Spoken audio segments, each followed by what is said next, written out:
तो पीएसएल 9 में परफॉर्मेंस के आधार पर पाकिस्तान की क्या प्लेइंग 11 हो सकती है। T20 वर्ल्ड कप के लिए कौन से 11 खिलाड़ी जो हैं वो चुने जाने चाहिए पीएसएल 9 के परफॉर्मेंस के आधार पर, हम इस वीडियो पर चर्चा करेंगे। सबसे पहले बातचीत कर लेते हैं ओपनिंग जोड़ी की। एक खिलाड़ी जिसने सबसे ज्यादा इंप्रेस किया इस पीएसएल 9 में, उस खिलाड़ी का नाम है सैम आयूब। सैम आयूब पेशावर ज़ल्मी के जो हैं ओपनर हैं। सैम आयूब ने 345 रन इस पीएसएल 9 में बनाए हैं। इस दौरान उनका औसत जो है वो 31.36 का रहा। स्ट्राइक रेट 157.53 का रहा। दो अर्धशतक भी लगाए और आप इस खिलाड़ी को न्यू सिक्सर किंग कह सकते हैं पाकिस्तान का। 21 छक्के जो हैं पीएसएल 9 में सैम आयूब ने लगाए और सबसे ज्यादा छक्के जो हैं इस खिलाड़ी ने लगाए हैं। इसके अलावा ये तो हुई बल्ले से परफॉर्मेंस की बात, लेकिन ये खिलाड़ी सिर्फ बल्ले से नहीं गेंदबाजी से भी शानदार प्रदर्शन करता है। 8 विकेट सैम आयूब ने हासिल किए हैं और 7.45 की इकोनॉमी रही है इनकी इस दौरान गेंदबाजी में। तो सैम आयूब जिस तरीके से प्रदर्शन किया है इस खिलाड़ी ने, प्लेइंग 11 में जो है वो जगह बनती है इस खिलाड़ी की और ओपनर के तौर में जगह बनती है। अब दूसरे ओपनर कौन होना चाहिए, इसके लिए दो नाम जो है सामने आते हैं, बाबर आजम और मोहम्मद रिजवान। बाबर आजम टॉप स्कोरर रहे हैं पीएसएल 9 के। मोहम्मद रिजवान ने भी 400 से ऊपर रन बनाए हैं। लेकिन अब ओपनिंग कौन करता नजर आएगा सैम आयूब के साथ? मुझे ऐसा लगता है कि मोहम्मद रिजवान को जो है वो ओपनिंग करनी चाहिए, क्योंकि बाबर आजम जो है वो नंबर 3 पर ज़्यादा बढ़िया खेल सकते हैं मोहम्मद रिजवान से। तो मोहम्मद रिजवान के क्या आंकड़े रहे हैं इस पीएसएल 9 में वो भी देख लेते हैं। 407 रन बनाए हैं उन्होंने। एवरेज उनका 33.91 का रहा है। स्ट्राइक रेट कम है 122.20 का और 4 अर्धशतक लगाए हैं। रिजवान ने खुद कहा इस पीएसएल 9 में जब फाइनल मैच खत्म होता है प्रेजेंटेशन सेरेमनी में, कि वो अपने प्रदर्शन से खुश नहीं है, वो इससे ज्यादा बेहतर कर सकते थे, लेकिन फिर भी उन्होंने 400 से ऊपर रन बनाए। आपके विकेट कीपर ओपनर रिजवान हो सकते हैं। अब बात करते हैं नंबर 3 की। पीएसएल कि जब भी बात आएगी तो बाबर आजम का जिक्र होना लाजमी हो जाता है। बाबर आजम एक बार फिर से जो है टॉप स्कोरर रहे हैं पीएसएल 9 में। बाबर आजम ने 569 रन जो बनाए हैं, 569 रन जो हैं बाबर आजम ने बनाए हैं। इस दौरान जो कमाल की बात रही वो रही उनकी स्ट्राइक रेट। 142.6 का उनका स्ट्राइक रेट रहा। अक्सर T20 में व्हाइट बॉल क्रिकेट में उनके स्ट्राइक रेट को सवाल उड़ते रहते हैं, लेकिन इस बार उनका जो है स्ट्राइक रेट कमाल का रहा। एवरेज 56.90 यानी कि 57 के आसपास की एवरेज रहती है। एक शतक भी आता है और 5 अर्धशतक भी आते हैं। तो बाबर आजम न्यूजीलैंड टूर पर जब टीम गई थी पाकिस्तान की, तो वहां पर भी नंबर 3 पर बल्लेबाजी की थी और शानदार परफॉर्मेंस दिया था वहां पर। तो सैम आयूब ओपनर ही होने चाहिए, क्योंकि जो उस खिलाड़ी की हिटिंग रेंज है वो लाजवाब है। और रिजवान उनके साथ ओपनर होने चाहिए और नंबर 3 पर बाबर आजम। अगर बाबर आजम और रिजवान जो है ओपनिंग करते तो वो एक जैसे खिलाड़ी हो जाते हैं। सैम आयूब के आने से आपको एक अटैकिंग ओपनर मिल जाता है और साथ में लेफ्ट राइट का कॉम्बिनेशन भी बन जाता है। बाबर आजम नंबर 3 पर। अब बातचीत करते हैं नंबर 4 पर कौन सा खिलाड़ी होना चाहिए। इस्लामाबाद यूनाइटेड ने ये कप जीता और इसमें सबसे दमदार प्रदर्शन रहा उनके कप्तान शादाब खान का। शादाब खान ने जिनको हम एक गेंदबाज के रूप में जानते हैं, लेकिन इस पीएसएल 9 में उन्होंने अपने लिए एक नई गाथा लिखी है। बतौर बल्लेबाज अपने आप को प्रमोट किया और नंबर 4 पर जो है वो खेलने आए हैं। शादाब खान ने 305 रन बनाए हैं। उनका एवरेज जो है वो 30.5 का रहा है और स्ट्राइक रेट कमाल रहा है। 142.52 उनका स्ट्राइक रेट रहा है। इसके अलावा गेंदबाजी में बातचीत करें तो 14 विकेट जो हैं शादाब खान ने हासिल किए हैं। 8.54 की इकोनॉमी रही है। शादाब खान को आप एक ऑलराउंडर के तौर पर इस्तेमाल कर सकते हैं, लेकिन यहां पर ध्यान रखने वाली ये चीज होगी कि आप उनको बैटिंग बॉलिंग ऑलराउंडर के तौर पर इस्तेमाल करें। वो ऑलराउंडर जिन पर यह प्रेशर ना हो कि उसने 4 ओवर डालने हैं। 1-2 ओवर जो हैं वो शादाब खान डालेंगे, बाकी बल्लेबाजी में टीम में खेलेंगे और अगर उनका दिन अच्छा है गेंदबाजी में तो 4 ओवर कर देंगे। उन पर प्रेशर नहीं होना चाहिए पूरे के पूरे 4 ओवर का। अगर ऐसा होता है तो उनकी जो है बैटिंग और गेंदबाजी दोनों ज़्यादा निखर कर सामने आएगी। और एक गन फील्डर है शादाब खान, क्योंकि पाकिस्तान की फील्डिंग को लेकर हमेशा सवाल निशान खड़े होते हैं, तो ऐसे में जो है एक गन फील्डर के तौर पर काम आ सकते हैं शादाब खान। अब नंबर 5 पर कौन से खिलाड़ी होने चाहिए, इसके लिए जो है मेरे को दो ऑप्शन नजर आते हैं। पहले ऑप्शन पर बात करते हैं आजम खान की। आजम खान भी विनिंग टीम का हिस्सा रहे हैं इस बार। आजम खान ने 226 रन बनाए हैं और इस दौरान उनका स्ट्राइक रेट रहा है 171.21 का।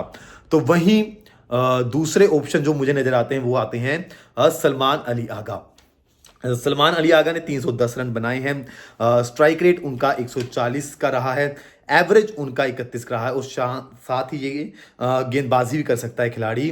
2 विकेट निकाले हैं, इकोनॉमी इनका 8 से थोड़ा सा ऊपर का रहा है। तो शादाब खान अगर नंबर 4 पर खेल रहे हैं तो आजम खान नंबर 5 पर हो सकते हैं। अगर आपको टीम में सलमान अली आगा चाहिए तो आपको उनको नंबर 4 पर खिलाना पड़ेगा, फिर आप उनको और नीचे नहीं कर सकते। ऐसे में शादाब खान नंबर 5 पर आ जाएंगे।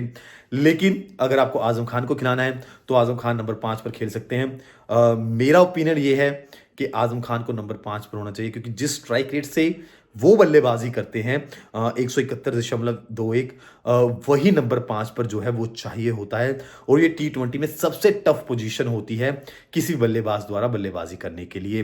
तो ये दोनों में से किसी एक खिलाड़ी को आपको चुनना होगा कि आपको किस आधार पर बल्लेबाजी लेकर जानी है। अगर आप नंबर 4 पर रखते हो तो मेरा मानना यह है कि रिजवान, बाबर आजम और सलमान अली आगा एक जैसे बैटर हो जाएंगे जो थोड़ी सी शुरुआत में गेंदें लेते हैं, तो शायद वो सही ना रहे। आजम खान जो है नंबर 5 पर होना चाहिए। अब नंबर 6 की बात करेंगे, इस पर तो शायद पाकिस्तान में कोई चर्चा भी नहीं होनी चाहिए। इफ्तिकार अहमद, सीधे तौर पर इस खिलाड़ी को नंबर 6 का शायद मैंने पहले भी कहा है, फिर से कह रहा हूं कि एशिया का सबसे बेस्ट बैटर है इस वक्त मौजूदा समय में नंबर 6 पर। 259 रन बनाए हैं, 259 रन, और स्ट्राइक रेट 200 के आसपास का रहा है, 193.28 का। एवरेज नंबर 6, 7 या 5 पर कोई खिलाड़ी खेलता हो उसका एवरेज 64.75 का रहा हो, तो आप समझ सकते हैं किस फॉर्म में थे इफ्तिकार अहमद। और कुल 17 छक्के जो हैं इस PSL 9 में उन्होंने लगाए हैं। इको और साथ ही जो है फाइनल मुकाबले में हमने देखा कि गेंदबाजी में उन्होंने शानदार प्रदर्शन किया। तो आपके एक और ऑप्शन हो जाता है कप्तान के लिए। इस दौरान PSL 9 उन्होंने 2 विकेटें ली हैं। इकोनॉमी थोड़े से महंगे रहे हैं, 9.3 का उनका इकोनॉमी रहा है। तो ये हो गए पहले 6 बैटर। अब पाकिस्तान टीम के लिए अच्छी बात क्या है कि इस 6 में आपके पास ऑप्शन देखिए, सैम आयूब आ जाते हैं, शादाब खान आ जाते हैं और इफ्तिकार अहमद आ जाते हैं आपके पास ऑप्शन के तौर पर, गेंदबाजी के ऑप्शन के तौर पर। अब देखते हैं कि नंबर 7 पर कौन सा खिलाड़ी हो सकता है। इसके लिए काफ़ी सारा ऑप्शन है, क्योंकि अब आपको चाहिए एक फास्ट बॉलिंग ऑलराउंडर जो नीचे आकर हिटिंग भी कर सके। तो इसके लिए बहुत सारे जो हैं खिलाड़ी लिस्ट में हैं। आप फ़हीम अशरफ को रख सकते हैं, आप मोहम्मद वसीम जूनियर को रख सकते हैं, लेकिन इस PSL 9 में जिस खिलाड़ी ने इंप्रेस किया है उसका नाम है आमिर जमाल। आमिर जमाल ने एक शानदार पारी खेली थी, अगर आपको याद हो, 87 रन की वो पारी थी। अपने दम पर ही उस मैच में जो है वो जिताने में लगे हुए थे आमिर जमाल। ओवरऑल बातचीत करें तो PSL 9 उनका परफॉर्मेंस कैसा रहा, 138 रन बनाए हैं, 162.35 का उनका स्ट्राइक रेट है, गेंदबाजी में 5 विकेट लिए हैं और एवरेज इकोनॉमी जो है वो 9.58 की रही है। तो आप नंबर आपको 7 पर एक ऐसा खिलाड़ी चाहिए होता है T20 में जो आकर बड़े हिट लगा सके, और ये आमिर जमाल में खासियत है कि वो आकर नीचे आकर 2-4 बड़े हिट लगा सकते हैं। तो आमिर जमाल जो है वो नंबर 7 के लिए परफेक्ट ऑप्शन हो सकता है पाकिस्तान टीम के लिए। अब गेंदबाजों की बात करते हैं कि कौन कौन से गेंदबाज होने चाहिए। शाहिनशाह अफरीदी उस लेवल की परफॉर्मेंस नहीं रही है, लेकिन ये खिलाड़ी जब भी आएगा डायरेक्ट वॉक इन करेगा पाकिस्तान की टीम में। PSL 9 में इनका परफॉर्मेंस देखें तो 14 विकेट लिए हैं, इकोनॉमी 8.61 की रही है। और इस PSL 9 में खास बात ये रही कि इस खिलाड़ी ने अपने बल्ले से भी जो है योगदान दिया, 107 रन बनाए, स्ट्राइक रेट 164.61 की रही। और शाहिन शाह अफरीदी ने अपने आप को प्रमोट किया, नंबर 5 पर आ जाते थे और एक पिंच हिटर की भूमिका निभाते थे। 10 छक्के जो हैं शाहिन शाह अफरीदी ने इस पीएसएल 9 में लगाए हैं। तो एक बल्लेबाज भी आपको नंबर 8 पर मिल रहा है और साथ में एक बेस्ट गेंदबाज भी आपको मिल रहा है शाहिन शाह अफरीदी के रूप में। अब 9वें नंबर पर कौन सा खिलाड़ी होना चाहिए, तो इस पर शायद कोई चर्चा भी नहीं हो सकती। वर्ल्ड क्रिकेट में इस वक्त अगर आप मौजूदा वर्ल्ड क्रिकेट में बात करें तो जो 2-3 सबसे टॉप के गेंदबाज होंगे उसमें इस खिलाड़ी का नाम आएगा नसीम शाह। जितनी डॉट बॉल इस खिलाड़ी ने डाली है, 90 या 90 से ऊपर की डॉट बॉल इस खिलाड़ी ने डाल दी होंगी इस पीएसएल 9 में। तो आप अंदाजा लगा सकते हैं कि किस फॉर्म में है और कितना खेलना इस खिलाड़ी को मुश्किल है बल्लेबाजों के लिए। तो इसकी परफॉर्मेंस की बात करें तो 15 विकेट जो हैं वो नसीम शाह ने निकाले हैं। इकोनॉमी में 7.56 का रहा है, यानी कि अगर एवरेज निकालें तो हर मैच में 30 से भी कम रन दिए हैं। 2 मैडन जो हैं वो कराए हैं नसीम शाह ने। टी20 में 1 मैडन भी कराना बहुत मुश्किल बात होती है कि आप 6 गेंदें लगातार डॉट खिला दें किसी खिलाड़ी को, लेकिन उन्होंने 2 बार ये कारनामा किया है पीएसएल 9 में। और इसके अलावा फाइनल मैच में हमने देखा कि ये खिलाड़ी सिर्फ गेंदबाजी से नहीं बल्लेबाजी में भी उपयोगी हो सकता है। तो अगर शाहिन शाह अफरीदी नंबर 8 पर खेल रहा है, आमिर जमाल नंबर 7 पर खेल रहा है और नसीम शाह नंबर 9 पर खेल रहा है, तो आप सोच सकते हैं कि टीम की हिटिंग एबिलिटी क्या हो सकती है। तो नसीम शाह नंबर 9 पर होने चाहिए पाकिस्तान की प्लेइंग 11 में। अब बात करते हैं कि तीसरा तेज गेंदबाज कौन होगा। आमिर जमाल एक फास्ट बॉलिंग ऑलराउंडर के तौर पर हमने ले लिए हैं। अब तीसरा फास्ट बॉलिंग ऑलराउंडर कौन होगा। हारिस रऊफ फॉर्म जो है बहुत खराब चल रही है इस खिलाड़ी की।